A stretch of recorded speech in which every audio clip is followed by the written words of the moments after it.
All right, here we go. In this video, you're going to learn how to talk to camera in a confident, authentic, and engaging way in 10 minutes. I'm going to start the clock right here. These are the basics. I'm going to give that to you. Keep it safe. The first thing that you need to do is understand that talking to camera is a lot about the state of mind that you're in, or the state that your body is even in.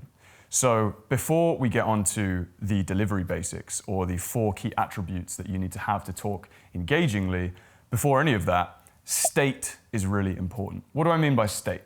It's essentially getting into a frame of mind where you feel loose, relaxed, and comfortable. So this is something that can really easily be attained by doing things like working out before you talk to camera, breathing before you talk to camera, shaking your body out before you talk to camera. Think about the difference between if you went on a night out with a bunch of friends and you came home, maybe you're drunk, maybe not, you started talking to camera. Either way, you're kind of socially activated.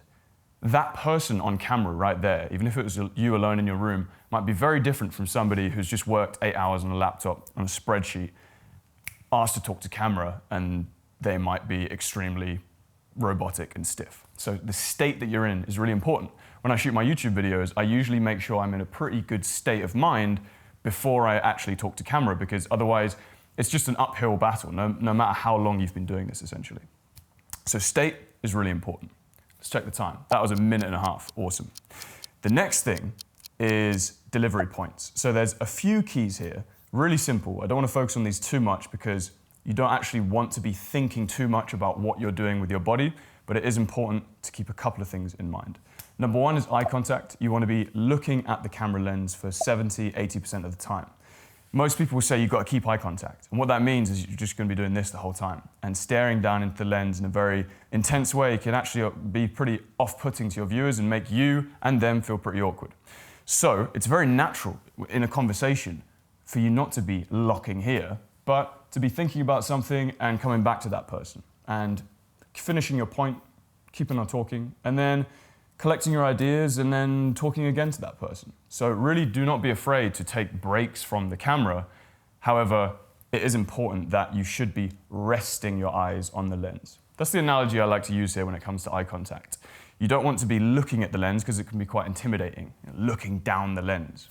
Instead, just come back to resting your eyes on the lens. Look around and then gently rest your eyes on the lens. It's a nice way to see it.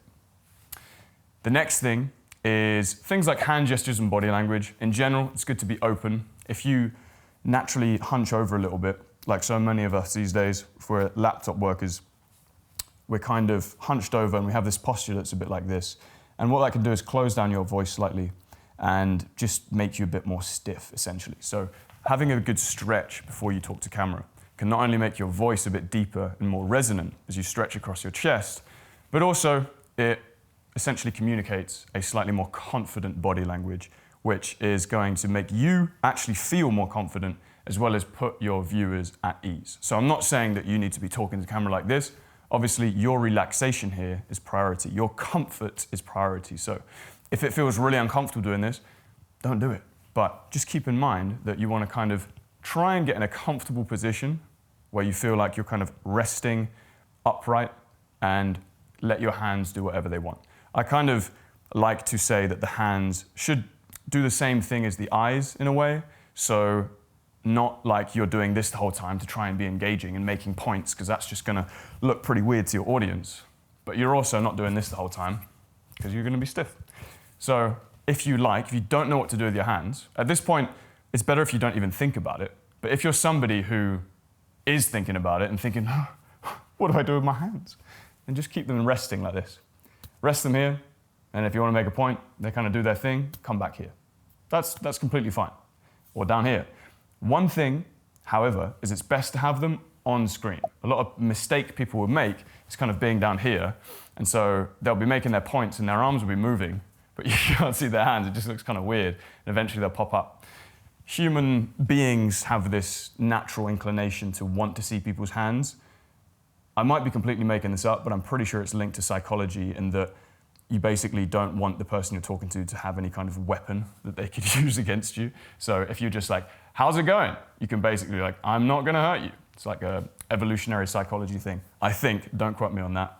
But it does look better if you just have your hands in the frame, essentially. Awesome. So get in a great state of mind. Follow those really simple delivery tips.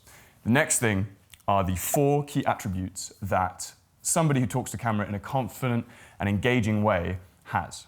So, number 1, authenticity.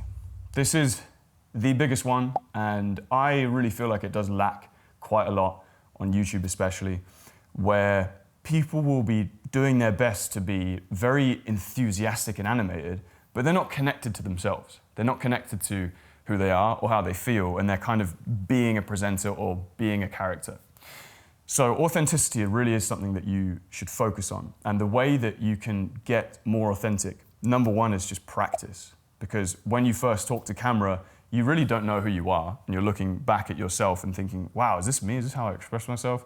This is weird. So just getting started is a great way to connect with yourself and who you are on camera as opposed to who you are in your day-to-day life. The second thing is linked to that, in that who you are in your day-to-day life is completely different and changing depending on who you're with. So if you're trying to find this key, core, authentic self, it's going to be a very hard thing to do because you're essentially one person with your mum and your dad, you're another person with your partner, hopefully, you're another person with your kids or your friends, etc. So all these different sides of us and people, we can't just be that core person the whole time. So who we are in camera is also kind of an aspect, a side of ourselves that we can actually choose to an extent. So just talking to camera can be a great way to figure that out. Lastly, with authenticity, quick exercise I like to do is just try and talk from a place that is relatively connected to maybe my stomach or my heart even. Doing this before talking to the camera and just kind of feeling out my chest area often helps me just talk from a place that feels more centered within myself, rather than if I'm trying to be very animated, I'm kind of like bouncing off the walls and trying to kind of get energy from nothing. And I find it really kind of depleting. If you've ever tried to talk to camera before and then afterwards you're like exhausted, it's probably because you're not connected to yourself. It can actually be quite rejuvenating to talk to camera if you're connected in the right place. The next thing is emotion. Now, you can be very authentic, but if you're not connected to your emotion, then it can come off as quite kind of dry, essentially. So emotion could be anything from excitement to slight kind of anger, like a just kind of anger. It could be happiness or joy.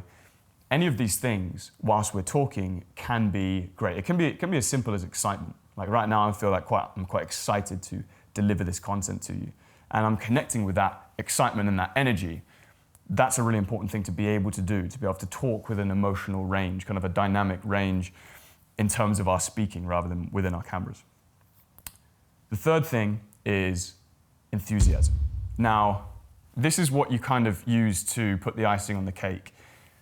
For me, enthusiasm isn't the most important thing. It's the third most important thing after authenticity and emotion. So once you've got those 2 things down, then you can be more enthusiastic and you can start kind of amping your energy up. The way I like to see this, we are currently on 8 minutes 30. I don't know if you can see that. There you go. We haven't got much time, but I'll get these 2 in. Enthusiasm is when we essentially take our resting selves, which might be like, let's say, we kind of call it a percentage, right? So we want to take whatever our resting self is and then boost it up by like 30% when we're talking to camera. Because if I was talking to you right now in a very authentic way, maybe connected to my emotions, but without this enthusiasm, maybe it would look like this. I'd still be excited about what I'm talking about, and I still definitely feel kind of energy, and yeah, I'm still kind of connected to myself, but you might feel like I've kind of lost that edge. I've lost a bit of that kind of essentially enthusiasm. I've lost a bit of energy. I'm a bit like deflated. So essentially what I'm doing is taking this authentic core and then pumping up a bit, not by 100% because I'd be doing this, but by 30%. So taking that emotion that exists and expanding that slightly, because on camera, we are used to seeing that. We're used to seeing presenters being more dynamic. So if we suddenly see somebody who's just completely themselves, it can actually be not very engaging.